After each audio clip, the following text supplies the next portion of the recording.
Hey you guys, what's up and welcome back to Toe Tags Metal Reviews, and today we're getting an album review of Visions of Infinihility by Carnosus.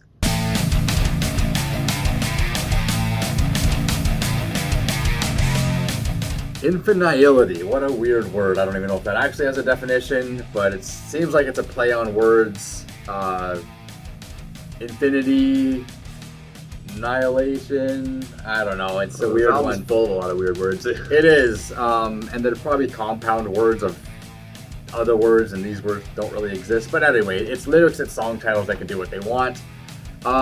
So this was kind of like, we kind of sprung this on you guys last week when we did our new releases video last week. We weren't really interested in those albums, and we thought, hey, let's do this one because we found this album, we kind of discovered it, and I showed TV Fish.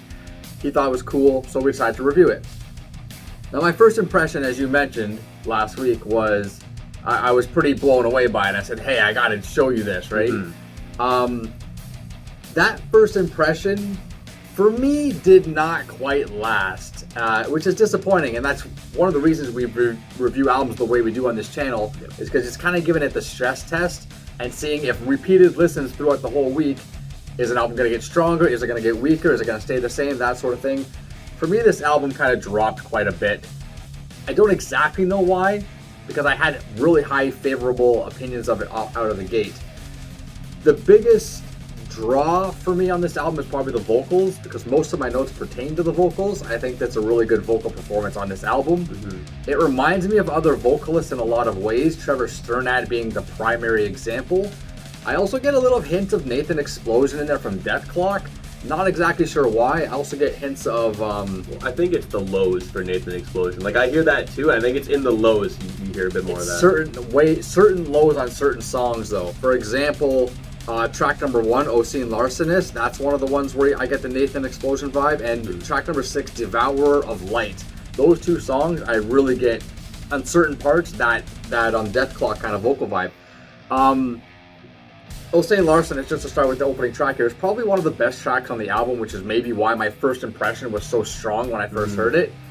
But the vocal range on this song is really good. I mean, it's good all over the album, but sometimes it stands out more than others. I like the choppy vocal phrasing that he has in this song as well. Yeah. Something that kind of stood out to me. I was really trying to find stuff instrumentally to adhere to, stuff to comment on. And even though the instruments are crazy, they're wild, it's like Black Dahlia Murder kind of stuff, but it's also kind of like Inferi, which in my opinion is more extreme Black Dahlia Murder sounding stuff. But you also get like Suffocation type of vibes in there. Like I was getting some of that in here, which is a good mixture of metal if you think about it. But when it comes to things that like stand out and really grab you, like I didn't really find a lot of it. It's almost like it's all just in your face all the time. Maybe too much all the time, and there's no real room for it to breathe and give you a chance to appreciate certain parts because it's all just coming at you. There are a few little things though. Calamity Crawl, the second song, has a cool solo. I felt like that solo has a lot of soul in it, which is not usually a way I would describe a metal solo, but this one had it, so I thought that was an interesting thing to point out. Castle of Grief, so I'm talking about the first 3 songs basically. The first half of the album was the strongest part in my opinion. Really nice grooves on this song. It's the most played song on Spotify by far on this album. It was probably a single. Usually the most played songs on Spotify are the singles. That's a fair point.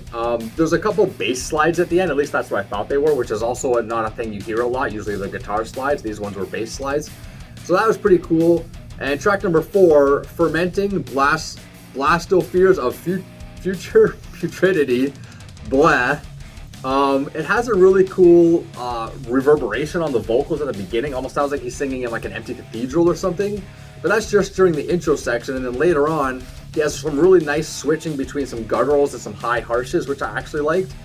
But after that, my notes start getting really, really slim to none because I feel like the first half of this album, the first 4 songs, are just kind of a solid little pack, and the last half of the album is just more of the same, but with nothing really of the special stuff that stands out. So my opinion of the album was kind of 50-50 throughout the week. Didn't hate it, but I was struggling a bit. Yeah, it sucks to say, but my experience with this album is pretty comparable to yours. Okay. At first, when I heard it, I'm thinking, oh my god, this is insane, this is incredible. And Osane Larcenist, I think, is the best song on the album because of that middle section where he just starts singing really, really fast. Every time that section comes on, I think this section is super awesome. Yeah. Unfortunately, there's really nothing else on the album that does that. And not, like, nothing else on the album that is that level of memorable. Yes. You know, so the best albums are the ones that are going to have multiple songs that are that memorable to you. Like, that song is always going to be memorable because there's this wicked part in the middle. Oh, here it is, yo, that was sick. Yeah. None of the other songs really do that. There is one other song that does a tiny thing that I think is cool. Castle of Grief. In the middle, there's a part where the singer purrs. You know, you get a lot of that. You get a lot of bleh. You get a lot of squealing. You get a lot of snorting. But there's like a tiny little purr at the end of this phrase. Huh. When I heard that, I'm like, oh, what? I have to go back and listen. I missed that. Yeah, I thought it was pretty neat because I hadn't heard something like that before. So that was notable, and every time that would happen, I'd be like, oh, there's that little thing. But it's a small thing. It's not like a huge section or anything. It's just a cool little thing that I noticed. But other than that, there's really nothing I can say about the rest of the songs. And they're performed really well. The riffs are cool, and they even change up the riffs a little bit here and there. Like, it's not like it's one song over and over. It's just nothing really does anything that stands out, but it still sounds really cool. And I got at times in this album, I was reminded a little bit of Cattle Decapitation. How so? A little bit in terms of like the high-pitched or gremlin-sounding vocals reminded me a little bit of Travis Ryan, just a bit. Okay. And a lot of the like really fast sections sounds like sections of that band would play. Yeah. I can see that's it though. It's not like it totally reminds me of a lot of them. It's just those small bits. Yeah, that's what it is. It's just aspects. Think Black Dahlia is probably the biggest comparison in terms of like if you want to compare this to another band, that one. Yeah.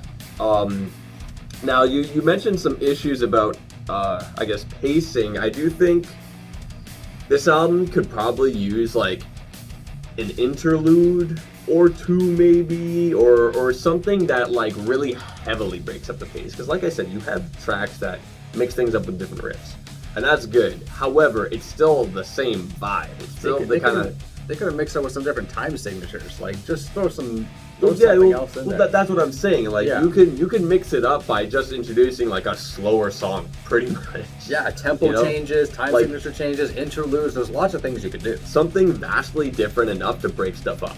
So either do an interlude or do any of that stuff that we suggested, because it's just kind of like wall to wall, the same kind of thing, and because it's only 35 minutes, it's done, and it's just like, oh, that's it. Yeah. And that's another one of the issues with this album. It's very short. The average length is about 40 or so. 40 to 45 minutes is like average. Yeah. This is under that at 35. Yeah. And you could probably even just add another just straight up track or two just to kind of fill out a little bit of space that way. Or maybe even add an intro and an outro.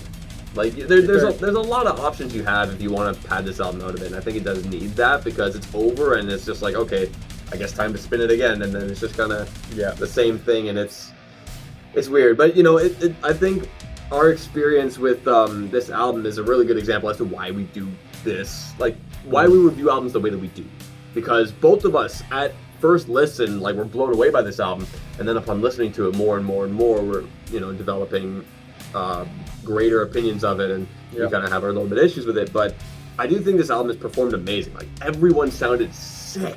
True. It's just the song, only one song was really super standout. Everything else was just kind of there. And that was my issue with it. Yeah, I actually went back as well and listened to their previous album just to see comparison, because this is a new band to us. We've never heard of the Carnosus before. And I think this is their second album, too. I think it's their second album, fairly new just overall. Yeah, so I did go back and listen. I think they're from Sweden, too, by the way. I believe they are. I believe they are Swedish. I feel like this album is a step up from their previous album, so they're on the right track. But yeah, the point you made about the length, this is a critique we have on this channel a lot. Albums that are like, I'd say between the 45 to hour range are like sweet spot.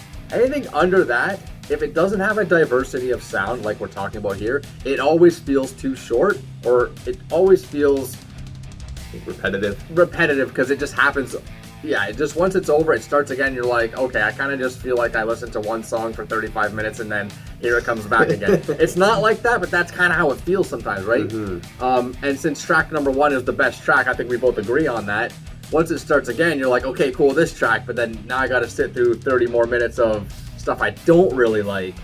So yeah, it's a bit of a shame. I think, we made suggestions here on what they could have done to do better, in our opinions, but I think I'm ready to rate it. Yeah, right? let's go for it. So I'm going to give it a 5. I feel like I'm right down the middle on this one. I give lots of 5s on this channel, but I think it's fair score. I like half the album. I'm not so fond of the other half. I thought I had a great first impression, then it kind of trickled down towards the end of the week where I was actually kind of starting to get bored of listening to it. So everything, all my opinions are kind of like a 50-50, a yin and yang kind of thing. So I can't really give it anything other than a 5. I think it's okay, but worth checking out. Yeah. But it's just nothing nothing super on here. I was gonna say stupendous. Is that a word? Yeah. No, nothing stupendous. Nothing stupendous. Is stupendous the right word? If you want it, yeah, it's an effective word. It works. I don't know.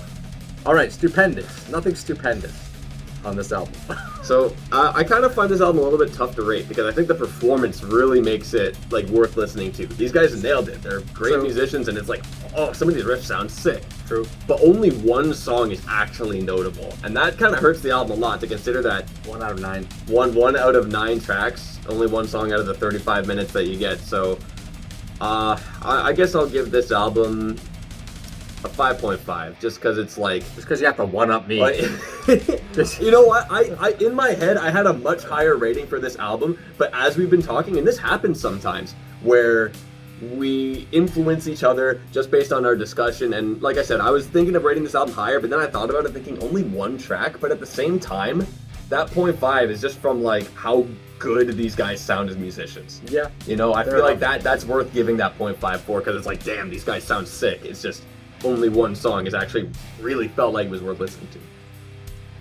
Anyways, guys, that's it for this review of Visions of Infinihility by Carnosus. So be sure to check the album out and let us know what you guys think of this album in the comments down below.